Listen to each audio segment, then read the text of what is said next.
The mother leans close over the cradle, checking once that the door is shut, that no stranger's ear could possibly be listening. Only then does she whisper the child's real name, the one that will never be spoken outside these walls again. To everyone else in the village, this baby already has a different name, an ordinary one, sometimes even a deliberately ugly one, chosen specifically to be forgettable. That public name is a decoy. It exists purely to protect the true one. Because in this household, and in countless households across the ancient world, a name was never just a sound. It was a piece of the soul itself, small enough to fit inside a single word, and vulnerable enough that anyone who learned it could use it against you, curse you, command you, even, in some traditions, follow your true name straight into the afterlife and drag you back out. This is the story of why ancient humans across wildly different cultures independently arrived at the exact same unsettling conclusion, that a name carelessly given away was a piece of yourself you could never fully take back. Chapter 1. The name that was also a soul.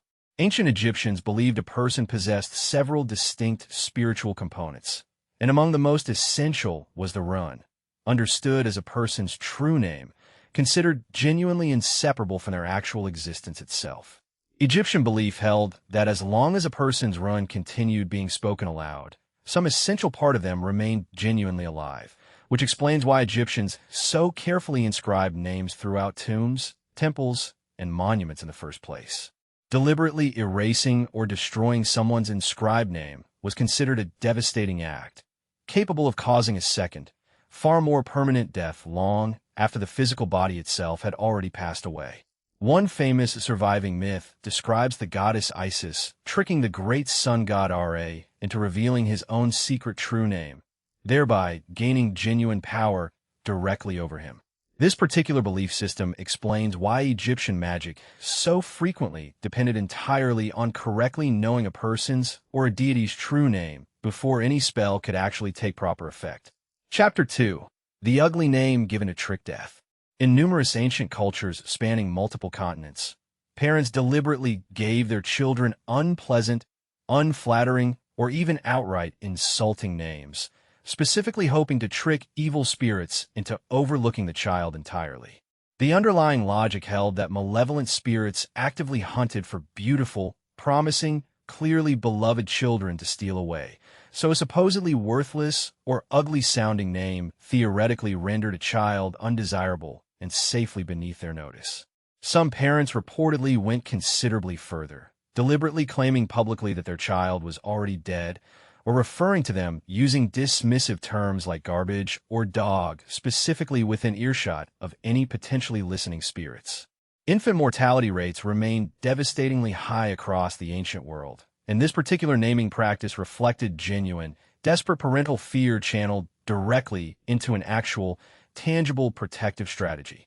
Once a child had successfully survived their especially vulnerable early years, some cultures would then formally grant them an entirely new, more dignified name, the earlier protective name having successfully served its difficult purpose. Chapter 3.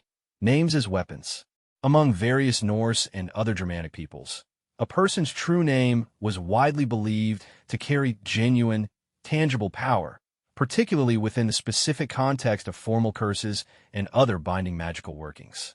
Knowing someone's real name reportedly allowed a skilled practitioner to direct a curse with considerably greater precision and force, compared to attempting the exact same working against an unknown or unnamed target. This particular belief helps explain why warriors and other prominent individuals sometimes deliberately used alternate names or earned battle epithets in certain dangerous or uncertain situations, specifically to avoid needlessly exposing their true name to potential enemies. Sagas and other surviving texts occasionally describe characters deliberately withholding their real name from strangers encountered along dangerous roads, plausibly reflecting authentic, deeply held cultural anxieties surrounding this exact vulnerability. A name freely given to the wrong person was widely understood as a meaningful, potentially serious risk, not merely a simple, casual social exchange. Chapter 4. China's Forbidden Names. Ancient Chinese naming customs enforced strict formal taboos surrounding the personal names of reigning emperors and honored deceased ancestors, requiring these specific names to be carefully avoided in ordinary, everyday speech and writing alike. Speaking or directly writing an emperor's actual personal name was considered a serious, formal offense, and scribes were required to substitute alternate characters or entirely different words whenever the situation demanded it. This particular practice extended significantly beyond emperors alone, with individual families often maintaining their own private naming taboos specifically surrounding deceased ancestors, carefully avoided out of genuine deep respect. Children were frequently taught from an extremely early age exactly which specific names could never be spoken aloud within their own particular household, memorizing this list as an essential, foundational part of basic proper social conduct. This deeply elaborate naming taboo system genuinely shaped ordinary Chinese language and daily writing for many centuries, occasionally even requiring entire words to be quietly replaced once they happened to closely resemble a forbidden name. Chapter 5. The Secret Name Known Only to Family. Beyond simple public naming customs, many ancient cultures additionally maintained an entirely separate practice of secret or private names, known only to a small, carefully limited circle of immediate family members. This particular secret name was frequently used exclusively within the home itself, deliberately kept hidden from outsiders specifically to prevent any potential misuse by hostile or malicious parties. Some cultures reportedly waited to reveal a child's true secret name until they had reached a certain specific age or successfully completed a particular formal ritual or milestone. The underlying logic held that a name known only to trusted family members simply could not realistically be exploited by outside curses or malevolent magical workings, since successfully targeting someone first required genuinely knowing their real name. This deeply widespread practice suggests an old, remarkably consistent human intuition that true intimacy and trust were meaningfully measured in part by exactly who is actually permitted to know your real name. Chapter 6. Why the Dead Lost Their Names. Numerous ancient cultures maintained strict, deeply serious taboos specifically against speaking a recently deceased person's name aloud, sometimes for a clearly defined mourning period, and occasionally even permanently thereafter. The underlying belief commonly held that speaking a dead person's actual name aloud risked summoning their restless spirit back into the world of the living, potentially disturbing their peaceful rest in the process. Some cultures reportedly developed alternate respectful ways to refer to the deceased entirely, such as simply calling them someone's departed father or mother, deliberately avoiding their actual, given name altogether. This particular practice occasionally created genuinely significant challenges for oral historians and traditional storytellers, who were forced to find creative, indirect ways around directly naming important deceased figures. The underlying belief reflected something considerably deeper than simple respectful courtesy, that a name held real, lingering power capable of actually reaching across the boundary, separating life from death. Chapter 7. The Names Too Sacred to Speak. Various ancient religious traditions maintained that certain divine names were considered simply too powerful or too sacred to ever be spoken aloud in ordinary, casual, everyday conversation. In several traditions, a deity's true and complete name was reserved exclusively for very specific ritual contexts, uttered correctly only by properly trained and formally authorized priests. Substitute titles or carefully chosen alternate names were frequently used specifically to avoid any risk of casually or accidentally invoking overwhelming divine power at an inappropriate, unprepared moment. This particular practice suggests that ancient societies understood spoken names as potentially carrying real, substantial force, capable of genuinely summoning or somehow directly invoking whatever it was they specifically referred to.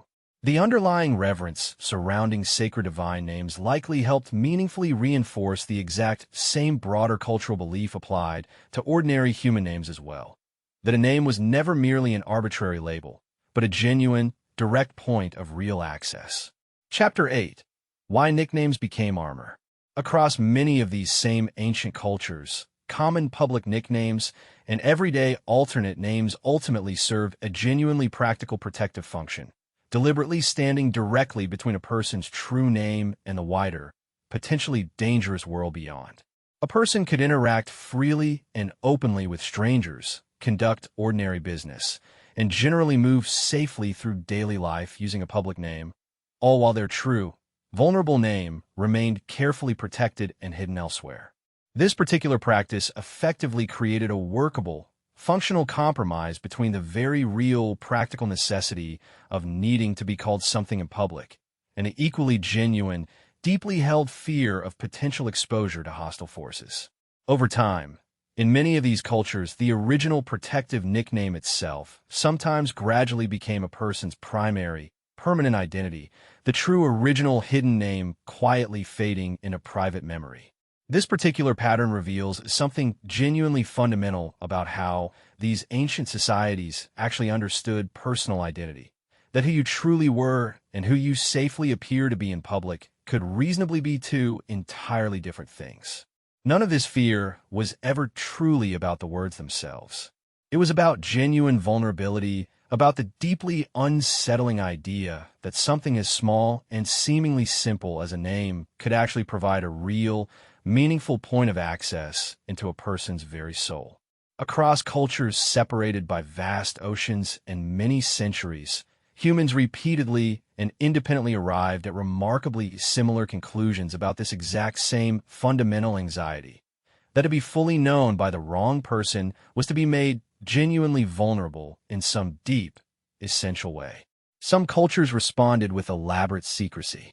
Others responded with deliberately ugly protective names, or carefully maintained taboos, or entire complex systems of substitute titles built specifically to stand between the self and the wider world. The specific methods varied considerably from culture to culture, but the underlying fear driving them all remained strikingly, remarkably consistent throughout history. If you found this look into why ancient humans feared their own names as fascinating as we did, consider subscribing for more buried and forgotten stories from history.